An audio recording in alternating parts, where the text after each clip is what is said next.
Welcome to Leading in Luxury, the podcast where we dive deep into the strategies and stories shaping the boutique and luxury hospitality industry. I'm your host, Daniel Renna. For those of you just joining us, we are DMR AI Hospitality Solutions, and we specialize in helping the boutique and luxury hospitality industry scale their revenue and profitability by acquiring new clients. We believe in leveraging cutting-edge technology to enhance, not replace, the human element of hospitality. Today, we have a truly legendary guest, Joe Queen.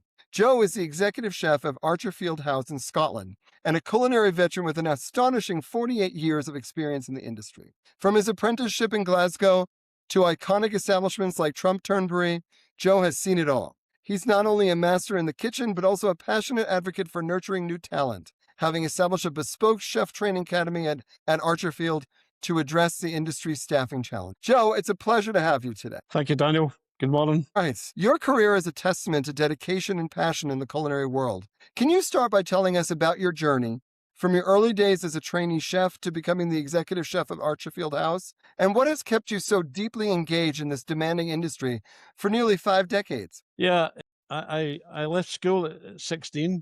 I'm from the west coast of Scotland in a place called Greenock, and I went to Glasgow. I was fortunate to get an apprenticeship with what you call British Transport Hotels, which was in Glasgow. It was now the Grand Central Hotel. In those days, it was only Central Hotel, but unbeknown to me, I'd be one of 9 apprentices taken on over a 6-week period, and my journey began.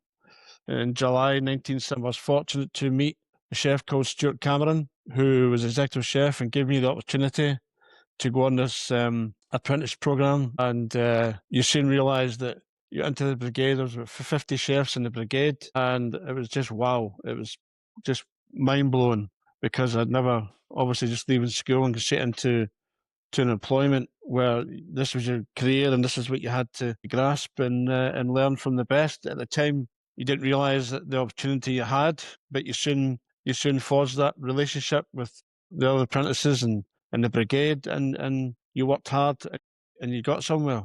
So I spent nearly 4 years there. Then I went to Turnberry, and I spent nearly 10 years in Turnberry. And I came back to Glasgow to a small restaurant called the Buttery, which was great because it was more refined restaurant cooking. And then after that, I was fortunate to become part of a big company, corporate company, and go and work for McDonald's Hotels, where I met some fantastic people. I spent 12 years there with them. And then in between that, I was sent to America to work in Vail, Colorado. Also, we were advised, we were sent to college to gain our certificates, qualifications, which was City and Guild 761, 762, and then further development was 763, which I fortunately was managed to do and gained the qualifications. But really, at the end of the day, it was all about your job. Your job was the bread and butter, where you had to be doing that properly. And then they encourage you to compete at various competitions, which was another eye-opener. You learned so much. You met a group of people who were competitive-minded like yourself and who always wanted to help and support you as well. To me, it was a big influence where it gave you the confidence and gave you a bit more knowledge to go forward. I managed to get to the Roux Brothers Scholarship, where I was running up in the first ever one in 1984, which was an unbelievable experience in London. And now that Roux Brothers dynasty is still 35 years later, it's still going strong. And then, as everything else, you need to go and create your own memory of building your brigades. And I went to work for Hilton for a while, which I enjoyed because that was a good discipline and a good more of a man management role as well as a executive chef role. But you had to obviously learn about facts and figures and tasks and then build a brigade. And that was a big thing for me, was getting that brigade built up. And fortunately, I was still managed to be involved in competitions, and then we joined up with Scottish chefs. We formed the Scottish Chefs. In those days, it was called the Federation of Chefs Scotland. And the big support was to help support the culinary team, go and raise funds for the team and compete in the World Cup in Luxembourg and compete in the Olympics in Germany, in Stuttgart or Erfurt, and going out to places like Chicago and South Africa in Australia to do competitive stuff, and it was absolutely amazing. But that was the hobby side of the job. At the end of the day, you had to do your job and make your living, and then obviously because you have to support your families, support, have at the back of your mind, you need to make sure that you're building a future for them as much as you're enjoying your career. And then I was fortunately got the chance to go and work at Archerfield with my old boss from 30 years ago, who was the managing director.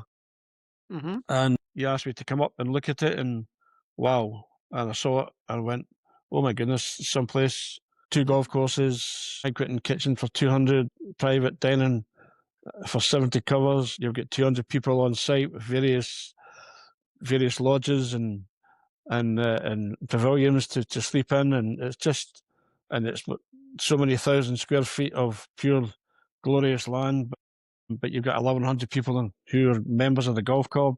So it was a challenge, and to this day, it's been one of the best jobs of my whole career. And I've been there nearly just touching 9 years, and it's been phenomenal. Absolutely phenomenal.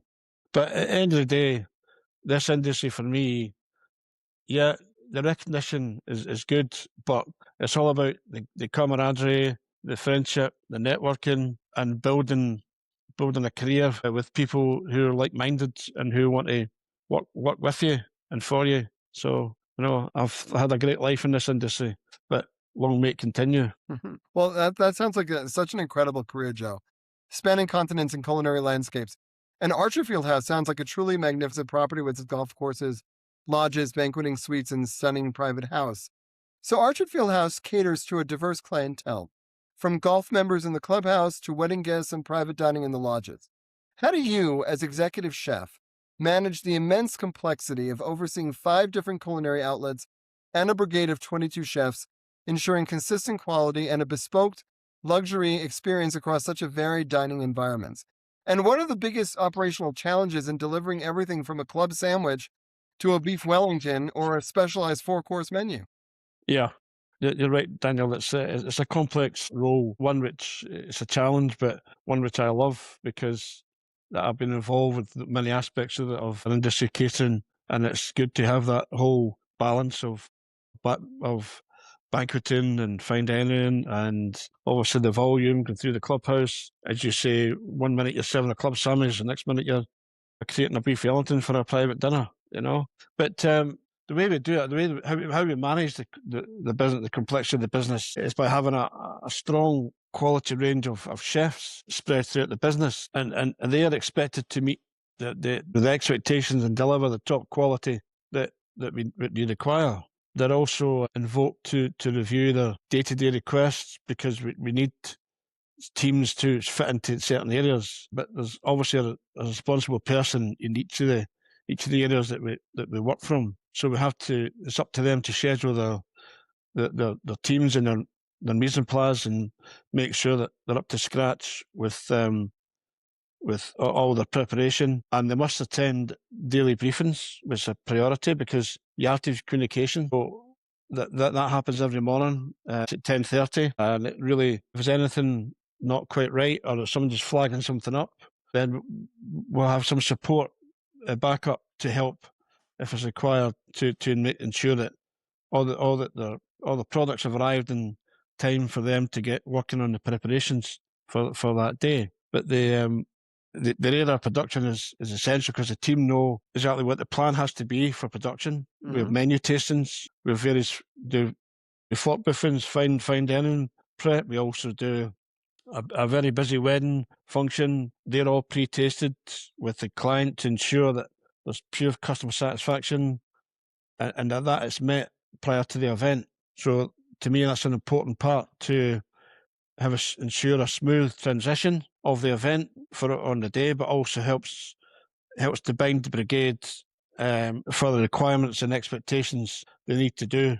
And if it's a problem, if there's an issue, it will be readdressed to ensure the delivery to the customer satisfaction is exceptional, and we have a client base who would wish to return and support our business, as we expect that from all our kitchens. And that's just a monumental task, Joe, and it speaks to your leadership and organizational skills that you're able to pull it off. Your post-COVID initiative to create a bespoke chef training academy at Archerfield House is also truly inspiring, directly addressing the industry's staffing crisis. Can you tell us more about the Archerfield Training Academy? What was the vision behind investing £200,000 in a new kitchen and partnering with Edinburgh College? And how do you recruit, train, and retain these young chefs, ensuring that they not only master the practical skills, but also embrace the discipline, education, and passion required for a successful career in luxury F&B, ultimately benefiting both the students and Archerfield House? Yeah, Daniel, it was a tough ask for the hospitality industry. And the Training Academy was a vision from the owner, my managing director, and myself. After COVID, I was asked the question, how do we recruit the next generation of chefs? I said, okay, it's going to be difficult, but build me a training kitchen. Let's create our own state-of-the-art academy so that we can give young people a chance and that we can bring them on for the future, not just for an apprentice, but be a plan for the future for the company. So the plans are put in place. We built a beautiful state-of-the-art facility, and to ensure that that next generation of chefs had an opportunity of a career for the wonderful hospitality industry. The plan also was to work with an accredited, certificated award company. So we went and linked up with Milton College, Edinburgh, and we created a 2-year City and Guilds 761, 762 course, all done at an Archerfield training kitchen, with myself having to go and qualify as a training assessor so that I could adjudicate and be allowed to carry this course, which was fun and rewarding. It totally transformed my role, and also my enjoyment. But the overriding feeling was that it's just exceptional when you see these young chefs ranging from 16 years of age to 21 years of age, and give them the tools and the knowledge to move into the next chapter of their careers. How we achieved that, how we went about it, Daniel, was we did a lot of recruiting through the local high schools, and we picked the best ones who we felt wanted it more, and got great feedback from the home economics teachers with their support and comments. The students had to go through, or the apprentices had to go through, a vigorous interview schedule to satisfy us that we were worth the employment, because we also spoke to the parents, the guardians, individually, to ensure that they knew what the expectations were. So there was no false comments, no false promises. This is how it is. This is in black and white. This is how we go about it. So if they want to do it, these are the rules and regulations. So once we picked, because we only take 6 at a time, it's not a massive thing, but the 6 of them as we pick, they're given a 2-year contract with full details and entitlements, the full rules and regulations, the do's and don'ts of a training program. They get fully kitted out with uniforms, safety shoes, textbooks, knife boxes, toolboxes, with specialised equipment for various tasks. And they also get the full holiday entitlements, and they get a wage every 4 weeks. So it's not a bad incentive for a young person just leaving school who can come along and earn some money and get a career. So the way in which you managed to keep the energy going and inflame the passion for these young ones was to get them visiting 5-star properties like Gleneagles, Turnberry, the Memorial Hotel, the Prestonfield Hotel, to give them a flavour of what was to come within their careers if they were willing to push themselves. Also got them involved in our national salon culinaires, which we call Scot Hot in Scotland, and it's in London, it's Hotel Olympia, where they'll be competing against other trainees their age and stature. And I was fortunate that they achieved some great results. And now I'm not talking just the one group, but for the 3 groups over the last 4.5 years, they've achieved winning medals from all of the various categories they were involved in. And it shows you that people are watching, because 2 of my students were picked up and asked to go to France to study for a week at the Verona Chocolate Foundation. And they were absolutely gobsmacked, and they had a fantastic time. Again, they learned so much. In essence, it's been a rewarding success for the company, because after 2 years, they get a full-time job and they have a role within the company. But also for the students, they can now earn between £23,000 and £30,000 a year, just depending on what level feel they're worthy of. And that's because they managed to complete the training course and are now working with established chefs within the company for a future career in this industry. So that was a big plus for us, building the kitchen and then giving this opportunity to young ones who are being fantastic. Don't get me wrong, they have to achieve it, they have to pass, they have to get the pass or credit or distinction. And when I'm assessing for the exams, along with the City and Guilds tutor, somebody's assessing me, and then we're assessing them. It's all done fair and square, and it's all done the right way. Nobody gets a free ride. They have to achieve it. Well, that's an incredible commitment to the future of the industry, Joe, and a brilliant model for talent development. You've clearly found a way to bridge the gap in culinary talent.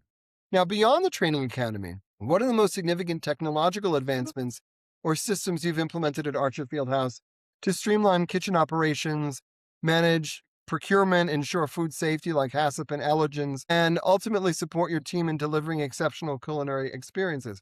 And how do these systems contribute to Archerfield's overall efficiency and ability to maintain its high standards? Yeah. In this day and age, Daniel, really we have to be, things are way back.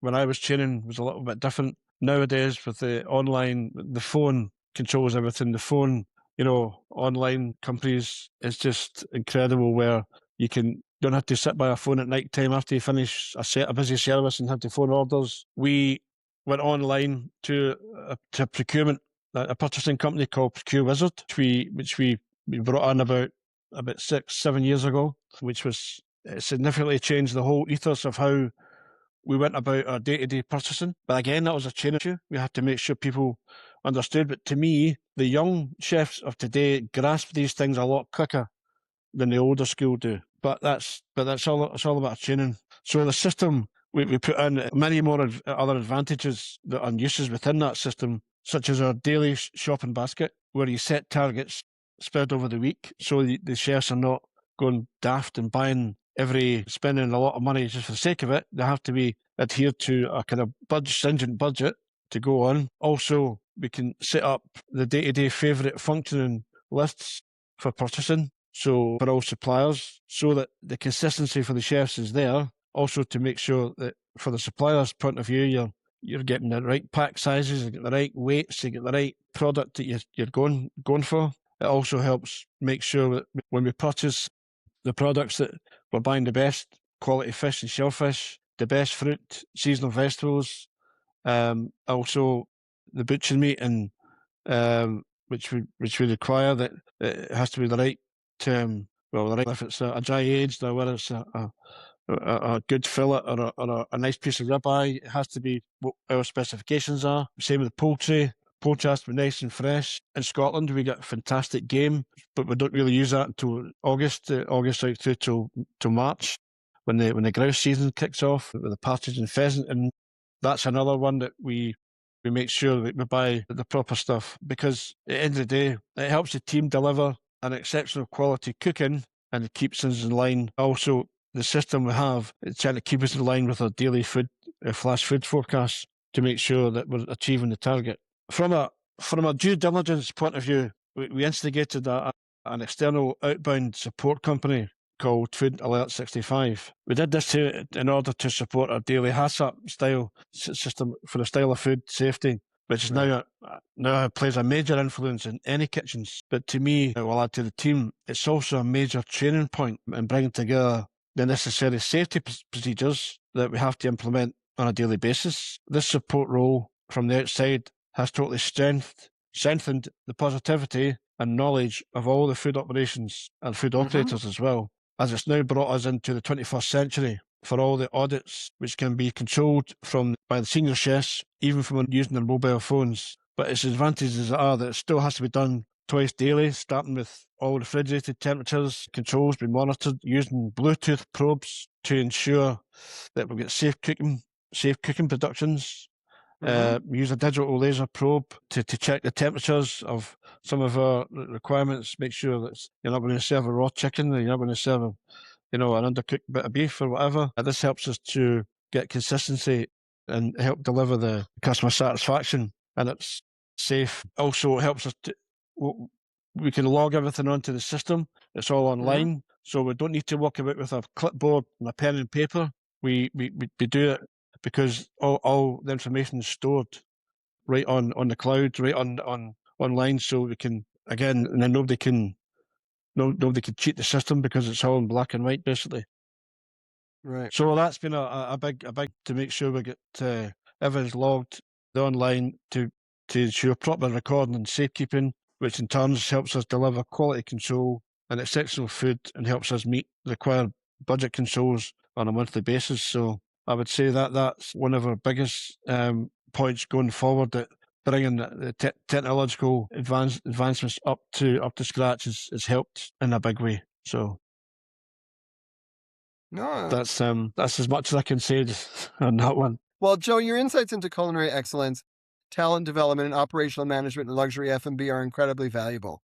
And you've painted a clear picture of the dedication and innovation required to lead in this demanding field. Now, looking at everything we've discussed, from managing diverse culinary outlets and building a chef training academy to leveraging technology for efficiency and ensuring food safety, if you had a magic wand and could fix just one thing in the luxury hospitality industry that would most significantly ensure a sustainable pipeline of passionate, skilled talent and enable properties like Archerfield House to consistently deliver unparalleled culinary experiences, what would that one thing be? That's a question, Daniel. That's a good one. I personally think, Daniel, nothing would be complete and nothing could happen unless it's a proper leadership role and you pick the right people. You have to give people an opportunity. You have to believe in these people, but more so in the next phase for me is the youth. You have to give that youth the opportunity to come on and learn their skills and practices and work with a proper kitchen brigade who will sacrifice time and effort to make sure that we're delivering the best we can. Because let's face it, we all go to work to enjoy the job, but we also go to work to make a living. And within that living, you get a career and you get a good lifestyle for your family. And I think, to me, overall, it's about giving the bond to the team. It has to be a team who will want to support that ethos of what the organisation wants. And I'll go back to my point earlier, but to me, the training kitchen was one of the best things that I've ever been involved in over the last many decades, and hopefully that will continue and we develop, say, the next generation to support that. So, hopefully, the magic wand to me is team. It has to be a team that will want to be there and support it and learn. Wonderful. Joe, this has been an absolutely captivating conversation. Your dedication to culinary excellence, your passion for nurturing your talent, and your insights into the operational complexities of luxury F&B are truly inspiring. Thank you so much for joining us on Leading in Luxury. Daniel, it's been a pleasure. I'd love to talk to you, mate, and I look forward to hearing it at some point to see how it comes across. Absolutely. And to our listeners, if you found Joe's insights as compelling as I did, be sure to subscribe to our channel and drop us a like. You can find more about Archerfield House and their incredible culinary offerings in the description below. For Leading in Luxury, I'm Daniel Renna, and I'll see you next time.